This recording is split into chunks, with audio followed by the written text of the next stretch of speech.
Minsan, pakiramdam mo ba na ang buhay mo ay parang isang napakaraming buhol na hindi mo na malaman kung paano kalagin? Nararamdaman mo ba na kahit anong gawin mo, lalo lang itong nagiging komplikado, lalo lang itong bumibigat, at unti-unti kang nawawalan ng pag-asa? Alam kong napunta ka sa tamang lugar sa tamang pagkakataon. Dahil ang sagot sa pagkalag ng mga buhol sa buhay mo ay nasa isang simple pero malakas na dasal. At ipapakita ko sa iyo ngayon kung paano ito magbabago ng lahat, kung paano nito unti-unting kakalagin ang bawat buhol, bawat problema, at muli mong mahahanap ang liwanag at pag-asa na akala mo ay tuluyan ng nawala. Manatili ka, dahil ang susunod na mga minuto ay magiging simula ng iyong bagong kabanata, isang kabanata ng kalayaan at panunumbalik ng pag-asa. Isipin mo ang buhay bilang isang mahabang lubid. Sa simula, makinis ito, walang gusot, madaling hawakan. Ngunit habang lumilipas ang mga taon, dahil sa mga pagsubok, mga kabiguan, mga maling desisyon, at kahit na mga hindi inaasahang pangyayari, dahan-dahan itong nagkakaroon ng mga buhol. Maliit lang sa simula. Isang buhol dahil sa isang sirang relasyon. Isang buhol dahil sa problema sa pera. Isang buhol dahil sa sakit na dumating. At bawat buhol na idinagdag ay lalong nagpapahirap sa paghawak sa lubid, lalong nagpapabigat, hanggang sa maramdaman mo na halos wala ng puwang ang pag-asa.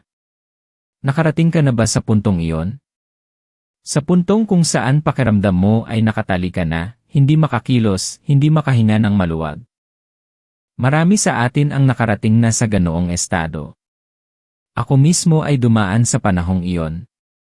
Naalala ko pa noong ako ay nasa isang malalim na hukay ng kawalan ng pag-asa. Akala ko wala ng paraan. Ang mga buhol sa aking buhay ay tila napakalaking pader na hindi ko kayang akyatin. Bawat gabi, umiiyak ako sa tahimik, nagtatanong kung bakit. Bakit ako? Bakit ang daming nangyayaring masama? Siguro nararamdaman mo rin yan ngayon. Ang sakit, ang bigat, ang pagod na kakapit sa pag-asa na halos wala na. Gusto kong malaman mo na hindi ka nag-iisa. Ang dami nating nakararanas ng ganyang pakiramdam. At ang pinakamahalaga, gusto kong malaman mo na mayroong paraan. Mayroong tagapagkalag ng mga buhol na handang tumulong sa iyo, handang kalagin ang bawat isa sa mga buhol na yan, anuman ang pagkasalimuot nito. Ang tagapagkalag ng mga buhol na pinag-uusapan ko ay hindi lamang isang konsepto. Ito ay isang presensya, isang kapangyarihan na mas dakila kaysa sa anumang problema na kinakaharap mo. Kung ikaw ay Katoliko, marahil ay pamilyar ka sa mahal na Birhen, ang Undor of Knots. Ngunit anuman ang iyong paniniwala, naniniwala ako na ang Diyos, ang pinakamakapangyarihan, ang lumikha ng lahat, ay ang tunay na tagapagkalag ng mga buhol. Siya ang may kakayahang baguhin ang pinakamadilim na gabi mo tungo sa pinakamaliwanag na umaga. Siya ang makakapagbigay sa iyo ng kapayapaan sa gitna ng unos. Siya ang magbibigay sa iyo ng lakas para bumangon at lumaban muli, kahit na ilang beses ka nang nadapa. Pero paano? Paano natin maaabot ang tagapagkalag ng mga buhol na ito? Paano natin hihilingin na kalagin ang mga buhol na nagtatali sa ating kaluluwa at isip? Ang susi ay nasa isang dasal. Hindi ito isang ordinaryong dasal. Ito ay isang dasal na nagmumula sa kaibuturan ng iyong puso, isang dasal na may kasamang pananampalataya, pagtitiwala, at pagpapakumbaba. Ito ay dasal na nagpapalaya sa iyo sa bigat ng pagkontrol at nagbibigay ng lahat sa Kanya. Pero bago tayo magpatuloy sa mismong dasal, hayaan mong ibahagi ko sa iyo ang kwento ni Aling Nena. Si Aling Nena ay isang ina na halos mawalan na ng pag-asa. Ang kanyang asawa ay nagkasakit ng malubha, ang kanilang negosyo ay nalugi, at ang kanyang anak na panganay ay nalulong sa masamang bisyo. Pakiramdam niya, bawat araw ay may bagong buhol na lumilitaw sa kanyang buhay. Gumising siya sa umaga na may bigat sa dibdib, at matulog sa gabi na may luha sa mga mata. Nakarating siya sa puntong sinabi niya sa kanyang sarili, tama na. Wala na akong lakas. At doon mismo nagbago ang lahat. Isang araw, habang siya ay umiiyak sa kanyang silid, nakita niya ang isang lumang rosaryo na bigay pa ng kanyang lola. Sa kawalan ng pag-asa, kinuha niya ito at nagsimulang magdasal. Hindi lang basta dasal. Ito ay isang pag-iyak ng kaluluwa. Sinabi niya ang lahat ng kanyang sakit, ang kanyang takot, ang kanyang mga buhol sa Diyos. Walang pinili. Walang tinago. Isinuko niya ang lahat, ang bawat pasanin, ang bawat buhol, at humingi siya ng gabay at lakas. Hindi niya alam kung ano ang mangyayari, pero sa loob-loob niya, may maliit na butil ng pananampalataya ang sumibol. Isang maliit na butil na nagsasabing, hindi ka pababayaan. At mula noon, nagbago ang perspektiba ni Aling Nena. Patuloy siyang nagdadasal, hindi para lang humiling, kundi para makipag-usap, para magpasalamat, para manalig. Ang kanyang mga buhol ay hindi agad nawala. Pero ang pananaw niya ang nagbago. Nakahanap siya ng maliit na trabaho para makatulong sa gastusin. May mga kapitbahay na nag-abot ng tulong sa kanyang asawa. At unti-unti, nakita niya ang kanyang anak na nagsimulang magbago, dahan-dahan, pilit. Hindi ito madali. Maraming beses siyang nadapa. Pero sa bawat pagsubok, naaalala niya ang kanyang dasal, at ang pagtitiwala niya sa tagapagkalag ng mga buhol. Nalaman niya na ang pagkalag ng mga buhol ay hindi laging biglaan. Minsan, ito ay isang proseso. Isang proseso ng pagtitiwala, paghihintay, at patuloy na pananampalataya. Pero dito nagiging interesante ang lahat. Ang dasal na ito, ang dasal sa tagapagkalag ng mga buhol, ay hindi lang tungkol sa paghingi ng solusyon. Ito ay tungkol sa pagbabago ng iyong mindset. Ito ay tungkol sa pagpapalaya ng iyong sarili sa paniniwalang kailangan mong solusyonan ang lahat ng mag-isa. Ito ay tungkol sa pag-unawa na mayroong mas dakilang plano para sa iyo, isang planong puno ng pag-asa at kinabukasan, gaya ng sinasabi sa Jeremias 20:11. Minsan, ang pinakamalaking buhol sa ating buhay ay ang ating sarili. Ang ating mga pagdududa, ang ating takot, ang ating kawalan ng tiwala sa isang mas mataas na kapangyarihan. Ang unang hakbang sa dasal na ito ay ang pagkilala. Kilalanin mo na mayroon kang buhol. Tanggapin mo na hindi mo kayang gawin ang lahat ng mag-isa. Ito ang pagpapakumbaba, ang pag-amin na mayroon kang limitasyon. Ito ay hindi kahinaan. Ito ay lakas. Dahil kapag inamin mo ang iyong limitasyon, doon ka bubuksan sa walang hanggang kapangyarihan ng Diyos. Hindi mo kailangan na maging perpekto. Hindi mo kailangan na magkaroon ng lahat ng sagot. Ang kailangan mo lang ay isang bukas na puso at isang handang kaluluwa na magtiwala. Ang pangalawang hakbang ay ang pagtukoy sa buhol. Ano ba ang buhol mo ngayon? Ito ba ay pagkalugi sa negosyo? Ito ba ay sirang relasyon? Ito ba ay kalusugan na humihina? Ito ba ay kawalan ng trabaho? Pangalanan mo ang buhol na iyan sa iyong dasal. Maging spesifiko ka. Isipin mo na ang bawat buhol ay isang pisi na nakagapos sa iyo. At ngayon, ipinapakita mo ito sa tagapagkalag ng mga buhol, hinihiling na kalagin niya. Huwag kang matakot na maging totoo sa Diyos. Alam na niya ang lahat ng iyong iniisip at nararamdaman. Ang pagiging totoo ay lalong nagpapalalim ng iyong koneksyon sa Kanya. Pagkatapos mong paalanan ang buhol, ang pangatlong hakbang ay ang pagbitiw. Ito ang pinakamahirap para sa marami. Ang pagbitiw sa pagkontrol. Ang pagbitiw sa kagustuhang ayusin ang lahat ayon sa iyong gusto at panahon. Ito ay ang pagsuko ng iyong sarili sa plano ng Diyos. Ito ay ang pagtitiwala na Kanya ang mas malawak na pananaw, ang mas perpektong solusyon. Hindi mo lang basta sinasabi na isusuko mo, kundi sa kaloob-looban mo, bitawan mo talaga. Ipagkaloob mo sa Kanya ang buhol na yan. Sabihin mo, Diyos ko, hindi ko na po ito kaya. Hindi ko po alam kung paano kalagin ang buhol na ito. Ipinagkakatiwala ko po ito sa iyo. Ikaw na po ang bahala. Ang pagbitiw na ito ay nagbibigay ng kapayapaan. Ito ay nagpapagaan ng iyong pasanin. Kapag binitawan mo, hindi ibig sabihin na wala ka nang gagawin. Ginagawa mo pa rin ang iyong parte, pero hindi na may kasamang bigat ng pag-aalala at takot.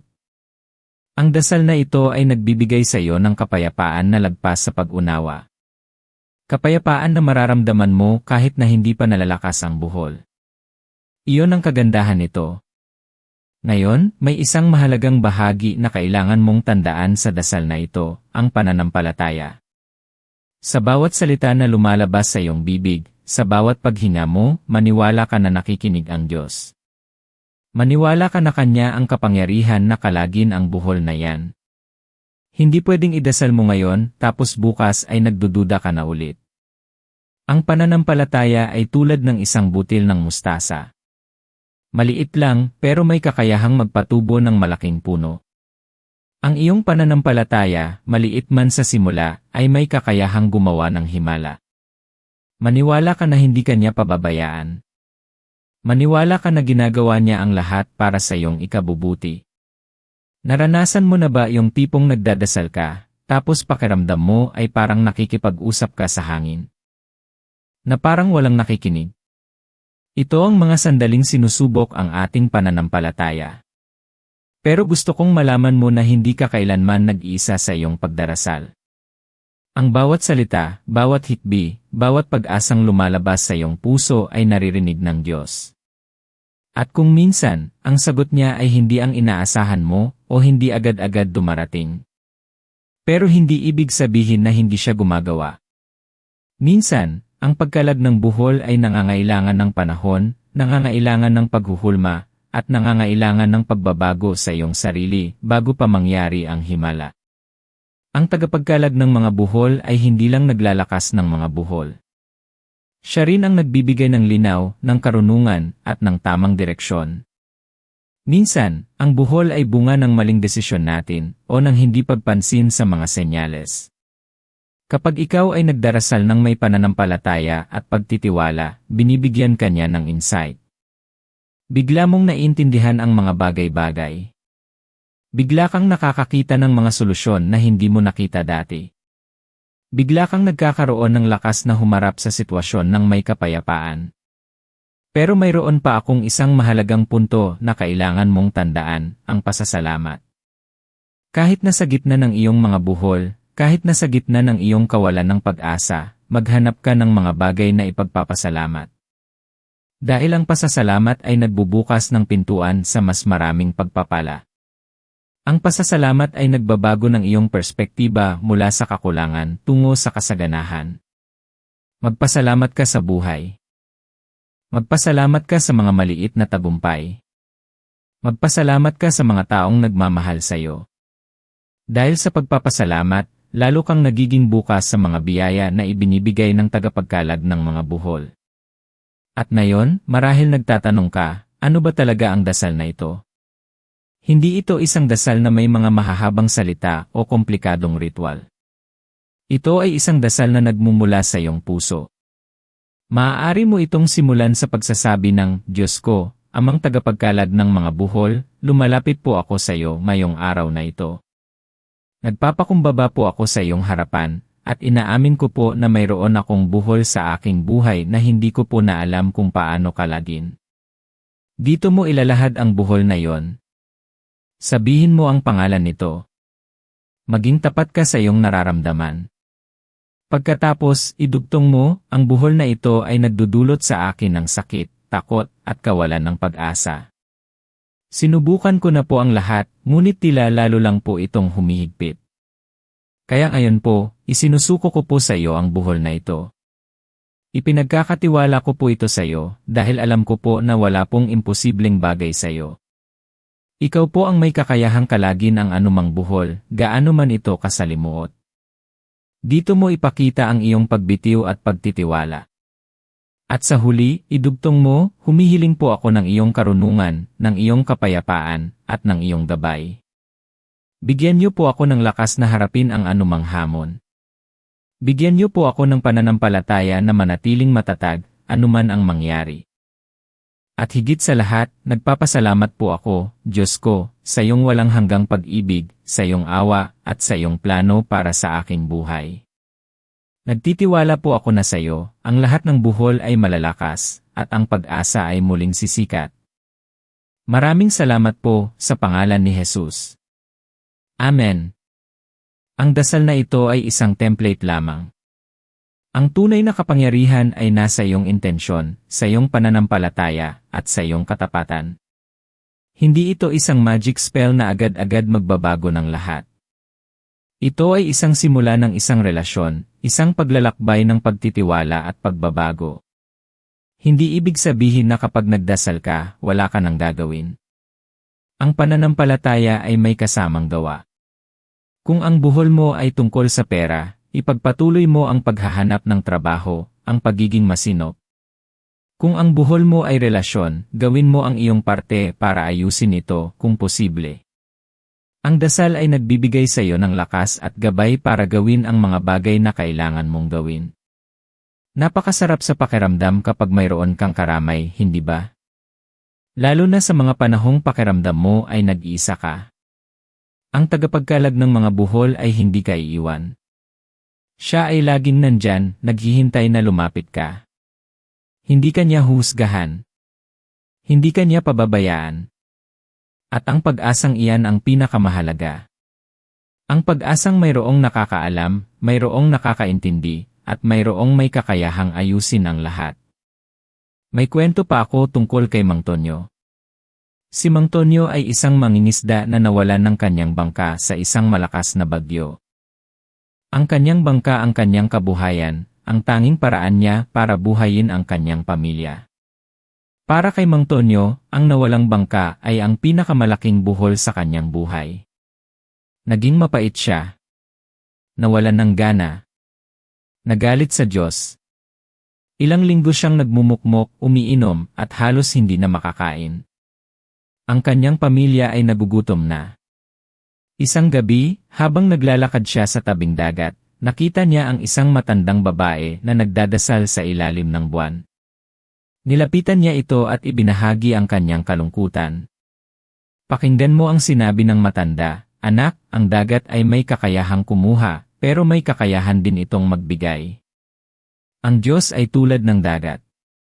Minsan, inaalis niya ang mga bagay na akala natin ay mahalaga, hindi para saktan tayo, kundi para bigyan tayo ng mas maganda, o para turuan tayo ng isang mahalagang aral. Ang bawat buhol ay isang pagkakataon para mas lumalim ang iyong pananampalataya." Naantig si Mang Tonyo sa mga salita ng matanda. Nagsimula siyang magdasal. Hindi agad-agad na bumalik ang kanyang bangka. Ngunit sa kanyang pagdarasal, bigla siyang nagkaroon ng ideya. Kung wala siyang bangka, paano kung magsimula siya sa paggawa ng maliliit na gamit sa pangingisda, tulad ng lambat at pamingwit, at ibenta ito sa mga kapwa niya mangingisda? Ito ay isang maliit na simula, ngunit ito ang kanyang pagkilos, ang kanyang pananampalataya na may kasamang gawa. Sa paglipas ng panahon, lumago ang kanyang negosyo. Nakapagpatayo siya ng maliit na tindahan ng mga gamit sa pangingisda. At sa huli, nakabili siya ng 2 bagong bangka na mas matibay kaysa sa nauna. Ang kanyang buhol ay nalutas, hindi sa paraang inaasahan niya, kundi sa paraang mas higit pa sa kanyang hiniling. Kaya ano ang buhol mo ngayon? Anong problema ang nagpapabigat sa iyong puso? Ibahagi mo ito sa tagapagkalag ng mga buhol. Maniwala ka, ang iyong potensyal ay mas malaki kaysa sa iyong naiisip. Ikaw ay nilikha para sa isang pambihirang bagay. Ang iyong kwento ay hindi nagtatapos dito. Ang pinakamaganda sa iyo ay darating pa. Mayroon kang lahat ng kailangan mo sa loob ng iyong sarili, at sa tulong ng may kapal, malalampasan mo ang anumang pagsubok.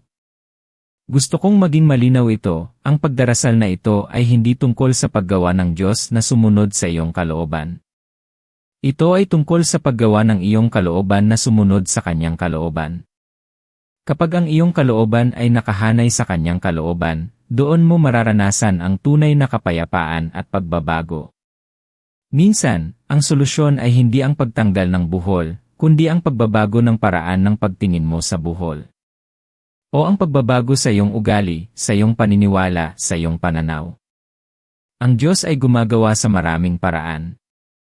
Hindi lang sa mga grandeng himala, kundi maging sa mga simpleng pahiwatig, sa mga taong ipinapadala niya sa iyong landas, sa mga ideya na bigla mong naiisip. Kaya ngayon, habang pinapakinggan mo ako, gusto kong huminga ka ng malalim. Pakiramdam mo ba ang bigat ng buhol sa iyong dibdib? Kung ngayon na ang oras para bitawan mo iyan. Ngayon na ang oras para ipagkatiwala mo ito sa tagapagkalag ng mga buhol. Hindi mo kailangang maging malakas ngayon. Hindi mo kailangang magpanggap. Maging totoo ka lang. Maging tapat ka sa iyong sarili at sa Kanya. Gusto kong marinig mula sa iyo. Sa comment sa ibaba, sabihin mo sa akin kung nasaan ka man ngayon sa Pilipinas o sa ibang bansa. At sabihin mo rin kung ang mensaheng ito ay nakakatulong sa iyong puso. Ang iyong pagbabahagi ay hindi lang makakatulong sa akin na gumawa pa ng mas makabuluhang nilalaman, kundi magbibigay din ng inspirasyon sa iba na maaaring nakakaranas din ng parehong pagsubok. Tayo ay isang pamilya rito, nagtutulungan, nagbibigayan ng pag-asa. Alalahanin ang sinabi sa Filipenses 4:13, magagawa ko ang lahat ng bagay sa pamamagitan ni Kristo na nagpapalakas sa akin. Hindi ka kailanman nag-iisa sa iyong mga pagsubok. Ang Diyos ay iyong lakas, iyong kanlungan, iyong tagapagligtas. Siya ang gumagabay sa iyo sa bawat hakbang, kahit na sa pinakamadilim na daanan. At tandaan mo, ang bawat buhol ay may simula, at bawat buhol ay may wakas. Ang iyong buhol ay hindi permanente. Ito ay isang temporaryong sitwasyon na may solusyon. Kaya huwag kang sumuko. Huwag kang mawalan ng pag-asa. Dahil mayroong tagapagkalag ng mga buhol na nagmamahal sa iyo ng walang hanggan, na handang kalagin ang bawat buhol at magbigay sa iyo ng bagong simula. Ang kapangyarihan ng dasal ay totoo. Ang kapangyarihan ng pananampalataya ay totoo. At ang kapangyarihan ng Diyos ay higit sa lahat ng iyong naiisip. Ngayon, gusto kong tapusin natin ito sa isang espesyal na dasal. Isang dasal na nagpapalaya, isang dasal na nagpapanumbalik ng pag-asa, at isang dasal na nagbibigay ng kapayapaan. Huminga ka muli ng malalim, ipikit mo ang iyong mga mata kung gusto mo, at hayaan mong ang mga salitang ito ay pumasok sa kaibuturan ng iyong kaluluwa. Ama sa langit, Panginoong Hesus, Banal na Espiritu, lumalapit po kami sa iyo ngayong araw na ito, na may mga pusong puno ng pagpapakumbaba at pananampalataya. Nagpapasalamat po kami sa iyong walang hanggang pag-ibig, sa iyong awa, at sa iyong presensya sa aming buhay. Salamat po sa pagkakataong ito na lumapit sa iyo, ang aming tunay na tagapagkalag ng mga buhol. Kinikilala po namin, O Diyos, na sa aming buhay, mayroong mga buhol na nagtatali sa amin. Mga buhol ng takot, pag-aalala, kalungkutan, karamdaman, kawalan ng pag-asa, at mga problemang pinansyal. Ipinapangalan po namin ang bawat buhol na ito sa iyong harapan ngayon. Hindi po namin alam kung paano ito kakalagin. Hindi po namin kayang buhatin ang bigat na ito ng mag-isa. Kaya ngayon po, isinusuko po namin sa iyo ang bawat buhol na iyon. Ipinagkakatiwala po namin ang lahat ng aming pasanin, lahat ng aming problema, lahat ng aming kawalan ng pag-asa sa iyong mga kamay. Ikaw po ang aming tagapagkalag ng mga buhol. Ikaw po ang aming pag-asa. Ikaw po ang aming lakas. Hinihiling po namin na sa iyong banal na kapangyarihan, kalagin niyo po ang bawat buhol sa aming buhay. Buksan niyo po ang aming mga mata para makita ang iyong plano. Bigyan niyo po kami ng karunungan para gumawa ng tamang desisyon. Bigyan niyo po kami ng tapang para harapin ang anumang pagsubok. At higit sa lahat, bigyan niyo po kami ng kapayapaan na lagpas sa pag-unawa, isang kapayapaan na magpapatatag sa amin kahit nasa gitna ng unos. Tulungan niyo po kami na manatiling matatag sa pananampalataya, na magtiwala sa iyong perpektong kalooban, at maghintay sa iyong perpektong panahon. Naway ang bawat buhol na malakas ay maging patunay ng iyong kapangyarihan at pagmamahal. Naway ang aming kwento ay magbigay ng pag-asa sa iba na nawawalan din. Pinupuri po namin kayo, sinasamba po namin kayo, at pinasasalamatan po namin kayo. Sa iyo po nagmumula ang lahat ng pagpapala. Naniniwala po kami na ikaw ay kasama namin at hindi mo kami kailanman pababayaan. Ang lahat ng ito ay aming idinadalangin sa matamis at makapangyarihang pangalan ni Jesus na aming tagapagligtas. Amen. Maraming salamat sa iyong oras at sa iyong bukas na puso. Naway ang dasal na ito ay maging simula ng iyong pagkalag mula sa lahat ng buhol na nagtatali sa iyo. Tandaan, hindi ka nag-iisa. Kung nagustuhan mo ang video na ito at nakatulong ito sa iyo, huwag kalimutang i-like at mag-subscribe sa channel na ito. Pindutin mo rin ang notification bell para lagi kang updated sa mga bagong video na makakatulong sa iyong paglalakbay tungo sa personal na pagbabago at pag-asa. At syempre, ibahagi mo ito sa mga mahal mo sa buhay na sa tingin mo ay nangangailangan din ng mensaheng ito. Dahil sa pagbabahagi, nagbibigay ka rin ng pag-asa. Hanggang sa muli, tandaan, ang iyong mga buhol ay hindi permanente. At mayroong tagapagkalag ng mga buhol na laging nandyan para sa iyo. Ingat ka at magpatuloy sa pananampalataya.